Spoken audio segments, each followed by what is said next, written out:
మిత్రులందరికీ నమస్తే. ఇది ఉస్తాద్ భగత్ సింగ్ మూవీకి సంబంధించినటువంటి రివ్యూ.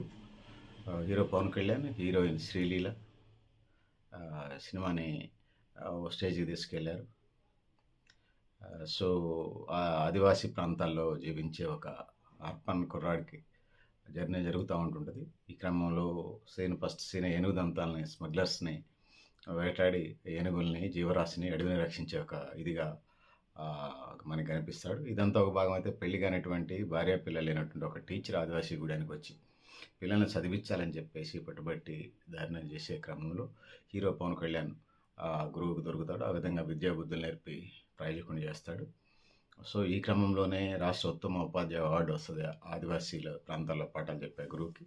దాని తర్వాత అతను రాజకీయాల్లోకి వెళ్ళటం, కేవలం స్కూల్కే పరిమితం కాకుండా అలాంటి నిస్వార్థపరులు రాష్ట్రానికి సేవ చేయాలని చెప్పేసి ఆదివాసీ ప్రాంతాల నుంచి చేయడం, తెలంగాణ ముఖ్యమంత్రి కావడం జరుగుతుంది. ఆ విధంగా తెలంగాణ బ్యాక్డ్రాప్లో ఈ మూవీ జరుగుతుంది. సో, అయిన తర్వాత పాటలు, ఫైట్లు, యాక్షన్ సన్నివేశాలు చాలా బాగుంటాయి. ఇదంతా రాజకీయ నేపథ్యంతో కూడినటువంటి బ్యాక్డ్రాప్తో మనకి కనిపిస్తూ ఉంటుండేది.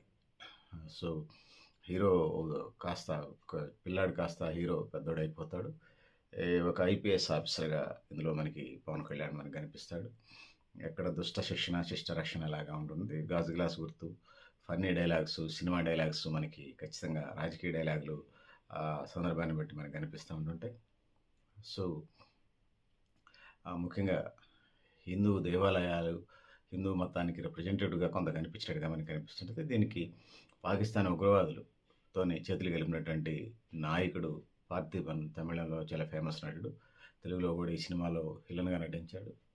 సో, ఆ విధంగా తీవ్రవాదులతోని, ముస్లిం తీవ్రవాదులతోని కలిపి సో వాళ్ళని ఇక్కడ సర్ర అనేది నడుస్తూ ఉంది కదా. ఇది రోహింగ్యాలు వాళ్ళు వచ్చి ఇక్కడ ఓటు హక్కు తీసుకుని బీజేపీ గొడవ అదంతా ఇందులో చూపించే ప్రయత్నం చేశారు.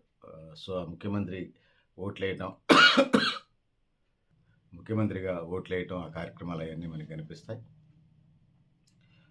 అంటే విదేశాల నుంచి అంటే ముస్లిమ్స్ని అందరినీ ఇక్కడ డంప్ చేయటం, వాళ్ళు ఇక్కడ డంప్ చేస్తే ఓటర్ కార్డు, రేషన్ కార్డులు ఇచ్చి అక్కడ ఓటర్లుగా ఉండి పాకిస్తాన్ తొత్తులుగా కనిపించేలాగా చూపించే ప్రయత్నం చేశాడు. సో, దాంతో పాటు రథయాత్ర జరిగేటప్పుడు కూడా తీవ్రవాదులను అక్కడ పంపించడం, కాబోయే ముఖ్యమంత్రి పేరుతోని అల్లరి చేసే కార్యక్రమం చేస్తూ ఉంటాడు. సో, ఆ విధంగా హిందూ మతానికి, అదేవిధంగా హిందూ బ్రాహ్మిన్స్ని కొట్టడం, దాన్ని తన్నటం, గాయపరచడం అన్నీ మనకి సన్నివేశాలు కనిపిస్తాయి. ఈ క్రమంలో ఒక ఐపీఎస్ ఆఫీసర్గా అక్కడికి వచ్చి శాంతి భద్రతల కార్యక్రమాలు చేపడుతూ ఉంటాడు. సో, ముఖ్యమంత్రిని కూడా అంటే ఢీ కొట్టేటువంటి, ఆయన కూడా డిప్యూటీ సీఎం కాబట్టి ప్రజలు రిసీవ్ చేసుకుంటారు. మామూలు అయితే పట్టించుకోరు, కానీ ముఖ్యమంత్రి తర్వాత ముఖ్యమంత్రి కాబట్టి. సో, ఆ విధంగా హీలన్ పార్థిబన్ తమిళ మంచి ఫేమస్ నటుడు గతంలో చాలా కాలం క్రితం. ఆ విధంగా మూవీ జరుగుతూ ఉంటుంది. పోలీస్ ఆఫీసర్గా శాంతి భద్రతల రక్షణ కోసం, అటవీని రక్షించడం కోసం జరుగుతూ ఉంటుంది. అదేవిధంగా గంజాయికి సంబంధించినటువంటి వ్యాపారాన్ని అరికట్టడం కోసం హీరో పెద్ద యుద్ధమే చేస్తాడు. ఆదివాసీ హక్కుల కోసం, గిరిజన హక్కుల కోసం, అటవీ హక్కుల కోసం హీరో పెద్ద ఎత్తున పోరాటం కొనసాగించడం కనిపిస్తుంది. దాంతోపాటు మహిళల హక్కుల కోసం, మహిళా సాధికారత కోసం తను పనిచేసినట్టు కనపడుతూ ఉంటుంది. ముఖ్యంగా ఆ సన్నివేశాల్లో హీరో, మనం చెప్తూనే ఉన్నాం మహిళా సాధికారత మీద, హీరో చెప్తే అది చాలా డ్రామాటికల్గా కనెక్టెడ్గా ఉన్నది. సో, ఒక సన్నివేశంలో హీరోయిన్ ఫ్రెండ్కి సంబంధించి అఘాయిత్యం జరిగినప్పుడు, తనని చేసినప్పుడు సన్నివేశాలు కంటిన్యూ తెప్పిస్తే, అదేవిధంగా ఇంటర్వ్యూ చేసేటప్పుడు హీరోయిన్ ఇంటర్వ్యూ చేసేటప్పుడు మీకు ఒక మంచి హ్యాండ్సమ్ అమ్మాయి కనిపిస్తే మీకు ఏమనిపిస్తుందంటే, జనరల్గా టీనేజ్ లవ్ స్టోరీలు అయితే వేరే ఉంటాయి. కిస్ పెట్టాలని, లవ్ ప్రపోజ్ చేయాలని. కానీ ఆ అమ్మాయి ఇంటికి సేఫ్గా చేరుతుందా, ఈ అమ్మాయికి మార్షల్ ఆర్ట్స్ నేర్చుకుని ఉంటే బాగుండేది, ఈ అమ్మాయి చాలా మానసికంగా దృఢంగా ఉండంటే బాగుండేది అని చెప్పేసి సెంటిమెంటల్గా కాకుండా ప్రాక్టికల్గా ఆలోచించే విధంగా ఉంటుంటాయి. సో, మనం అనుకుంటాం సినిమా యాక్టర్లు, సినిమా హీరోలు అంతా అంటే పెద్ద లగ్జరీస్ అనేది, వాళ్ళు మనుషులే, భావోద్వేగాలు ఉంటాయి. సో, సమాజం పట్ల బాధ్యతాయుతమైనటువంటి మెగా ఫ్యామిలీ అంటే హీరో డామినేషన్ ఉంటుంది ఇందులో. దానికి అతీతంగా ఏం లేదు. మెగా మూవీస్ అన్నీ కూడా అట్లనే ఉంటాయి. సో, మహిళా సాధికారతకు సంబంధించి, మహిళల హక్కులకు సంబంధించి, అటవీ హక్కులకు సంబంధించి, గాజు గ్లాస్ గుర్తు, జనసేన పార్టీకి సంబంధించి ఈ ఉగాదిలో 2026 ఉగాదికి సంబంధించి ఇది మూవీ సక్సెస్. మీ సమయము, డబ్బులు వృధా కావు. వీలుంటే తప్పకుండా చూడండి. నేను 5 మార్కులకి 4 మార్కులు ఇస్తా ఉన్నాను. పాటలు, ఫైట్లు, డాన్స్‌లు, సన్నివేశాలు బాగున్నాయి. So, full punching, timing comedy, ఆదివాసీ గూడాల్లో చేసినటువంటి సన్నివేశాలు, కొంత కమర్షియల్ హింట్స్ ఏదైతే ఉన్నాయో పబ్బులు, గబ్బులు అయి డాన్స్‌లుంటాయి. సో, ఒక ఆదివాసీ కుర్రాడు గురువుగారు ముఖ్యమంత్రికి వెళ్తే ఆదివాసీ గూడాలో ఉండి అడవిని రక్షిస్తూ, ఆ హక్కులు కాపాడుతూ, విద్యావంతం చేస్తూ, గంజాయి స్మగ్లింగ్‌ని అరికడుతూ ముందుకు నడుస్తూ ఉంటాడు. తర్వాత చివరికి ముఖ్యమంత్రిగా రాజకీయాల్లో రావడానికి ప్రయత్నం జరుగుతుంది.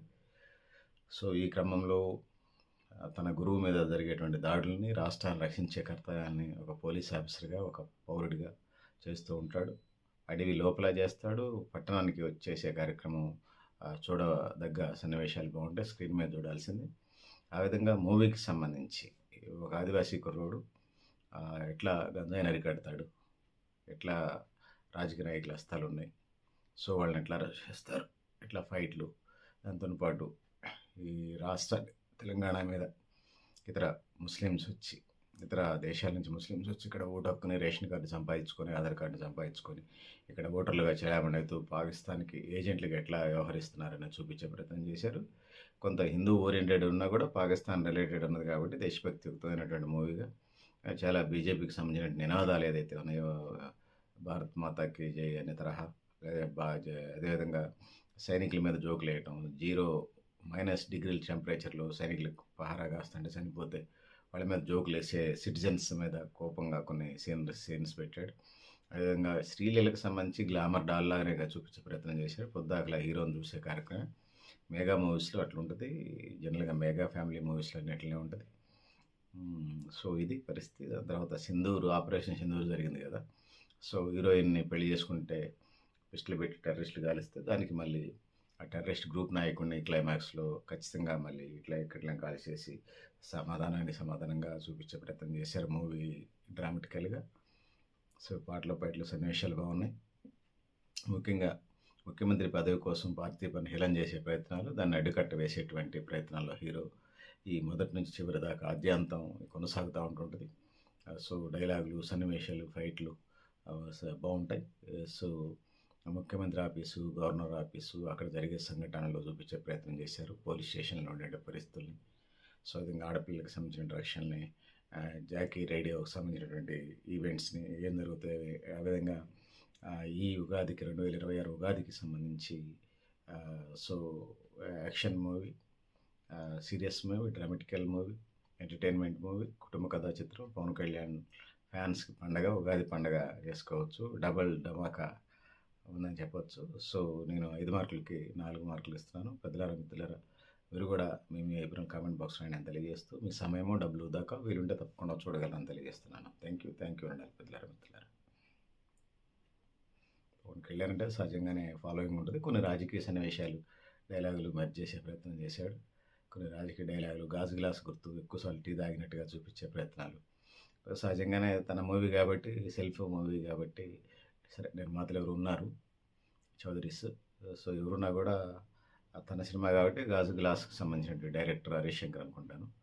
ఆ గాజు గ్లాస్తోనే తన ఎన్నికల గుర్తుంది కాబట్టి చూపించే ప్రయత్నం, మరి ఎన్నిసార్లు చూపించే ప్రయత్నం చేసాం, టీ తాగే ప్రయత్నం చేయటం. గాజు గ్లాసును బాగా కొడితే ఇనుము లక్షణం, ఉక్కు లక్షణం చెప్పుకుంటూ గాజు యొక్క లక్షణం ఎంత పగిలితే అంత పదునెక్కుతుంది అని చెప్పేటువంటి డైలాగులు ఆంధ్రప్రదేశ్ రాజకీయాలను తలపిస్తాయి. ఉమ్మడి తెలుగు రాష్ట్రం అయినటువంటి ఆంధ్రప్రదేశ్లో, ఆంధ్ర తెలంగాణకు సంబంధించినటువంటి తెలుగు ప్రేక్షకులకి ఈ ఉగాదికి మంచి వరంజాగా భావించవచ్చు. సో, పెద్దలారా, మిత్రులారా, మీరు కూడా మీ అభిప్రాయాన్ని కామెంట్ బాక్స్లో అయినా తెలియజేస్తూ, నేను గరిడేపల్లి సత్యనారాయణ. థ్యాంక్ యూ ఉండాలి పెద్దలారా, మిత్రులారా.